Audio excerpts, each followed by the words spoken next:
Before there was Rachel, there was just Graham and Rachel. Before they set a wedding date, before they met, before they even knew the other existed, they were just a couple of kids with big dreams, surrounded by family, friends, and plenty of laughter, each on their own path. Rachel was busy feeding calves and playing with dolls, and Graham was busy playing with monster trucks and Nerf guns. She liked to sing and dance and be with animals. He liked to write stories and play sports and have adventures with his cousins. Even as they grew, their paths still never crossed, not at a county fair. They did not bump into one another at a cross-country meet where Graham was his team's captain, not at a high school musical performance where Rachel was performing lead roles.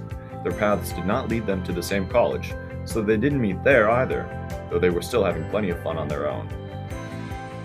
Nor did any of their friends know one another. Nope, none of that.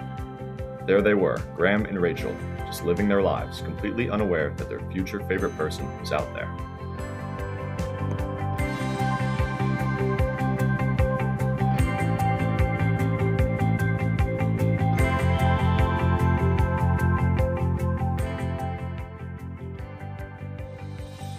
Finally and unexpectedly, their paths converged at a book club meeting that neither of them attended.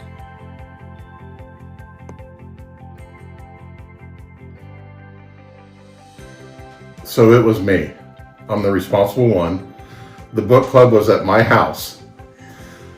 I knew Graham because he was obviously Brent and Kim's son, but Brent and I were high school friends. Brent was the best man at my wedding. And then I'd only known of Rachel because she was a first cousin to my son's fiance, wife now. And I don't know, I guess I just got to brainstorm that there's your two good ones, maybe hook up. The pedigrees were there. I knew Graham's pedigree. I knew his dad. I worked for his family before I went back to the farm. I grew up with Brent. I knew Kim well enough that on the bottom side of Graham's pedigree, he had good blood. So then Rachel, obviously I know Rachel's cousin Sarah, who's now my daughter-in-law, and I knew of the Duncan family ever since the 80s when we showed cattle, and I knew there was outstanding genetics there. So I don't think that pedigree could have matched up any better, but you can only pick out both sides of the pedigree. After that, they're on their own.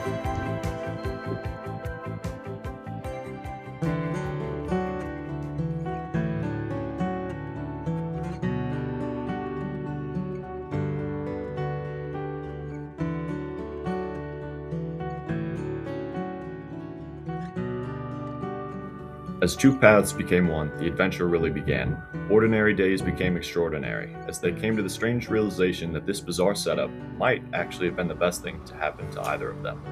When I first met Rachel, one of the first impressions I had of her was the realization of how good of a conversationalist she is, how easy it is to talk to her. Me and her would talk the hours away for the first several months we knew each other, closing pretty much every place we went down, laughing the entire time. She's one of the funniest and most fun people I've ever met, and it was just very natural chemistry right from the beginning. Our values and our interests, they aligned so well that time would just seem to fly by. You wouldn't even realize the hours had passed when you were talking to each other, and it didn't hurt that she was the prettiest thing I'd ever saw as well. Well, when Graham first messaged me, I thought, wow, this is a very well thought out message. And I was like, man, he seems pretty smart. So I initially liked that. But once we first met, I quickly realized that our personalities really worked well together because I'm very extroverted and he seemed somewhat introverted, but yet could still joke around and like hang with an extroverted person. So I'm like, wow, this could really work.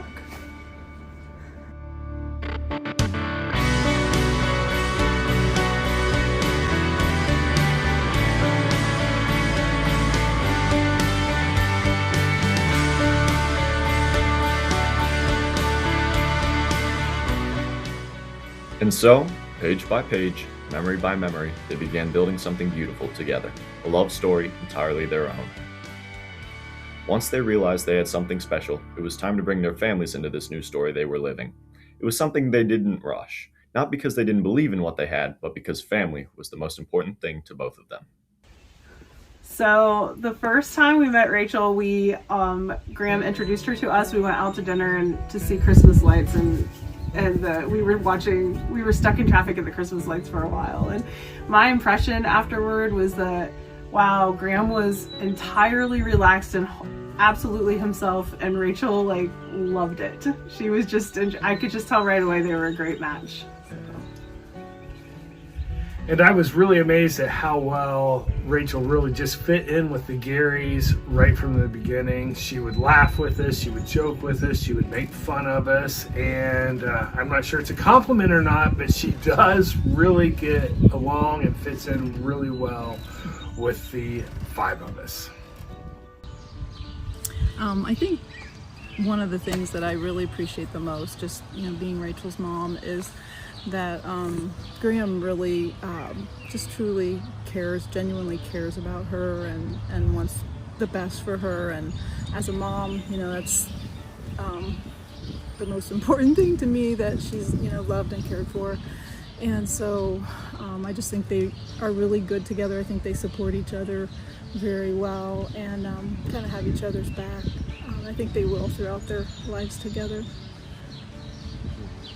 I notice whenever Rachel's at Graham's house and she comes home, she's always a lot happier and she's always in a great mood. And the other thing that we noticed is when we was at Epcot together last summer, Graham didn't notice this, but whenever we would see Graham, if Rachel wasn't right beside of him, he'd always be looking to see where she was at, always there to protect her. So little things like that we really notice.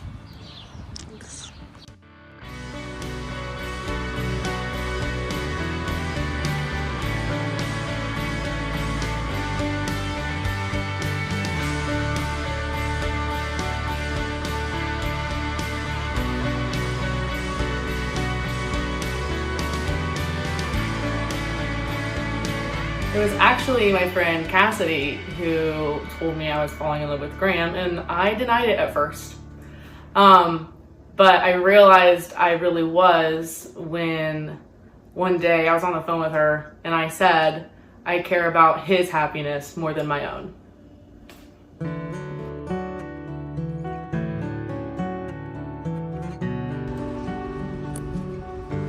I have a distinct memory of the time I realized I wanted to spend the rest of my life with Rachel, and I was falling in love with her.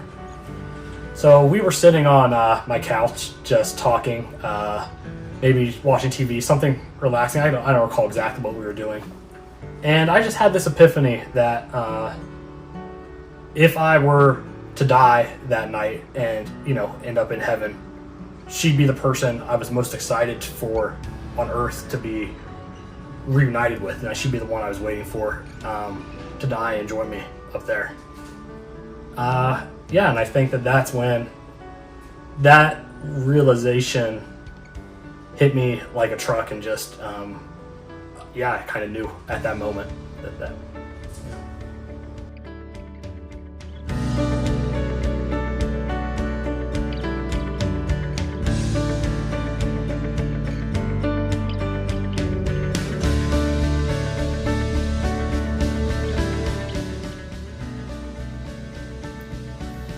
When I think about what I want my future marriage to Rachel to look like and our future together,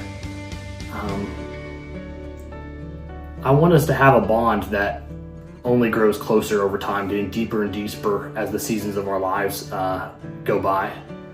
And not just growing a bond, a deeper bond as husband and wife through the years, but also always remaining best friends and the closest of confidants and companions to one another.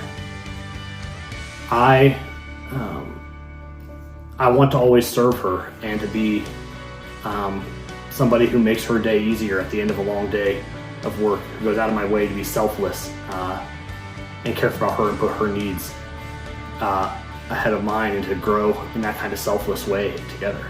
You know, I'm reminded of all of the great relationships I've seen go before me, of my going all the way back to think about even my great-grandparents and my grandparents and my parents, all the generations and chains of love and inspiration that I've got from all of those people, and then wanting to use that to inspire my own what I aspire to in my own relationship. And then hopefully in the future there will be people who can look back on me and Rachel, and we can kind of be the inspiration and the role models for them of what they think a marriage should be. And that would be awesome to accomplish something like that.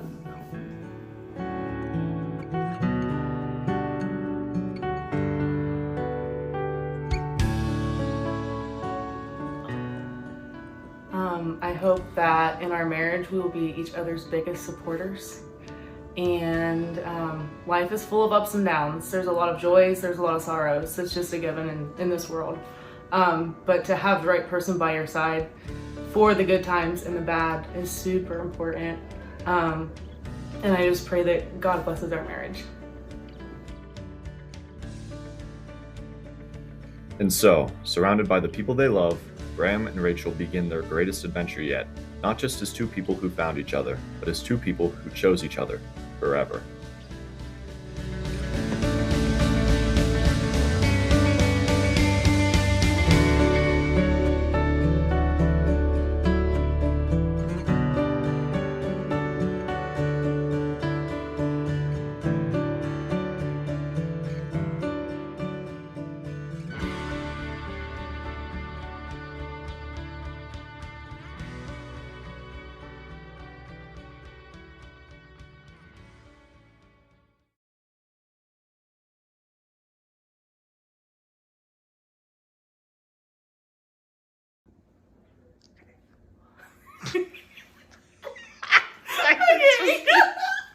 Just keep going. I'm keeping this one. What? I'm keeping that one. Be a blooper? Yeah.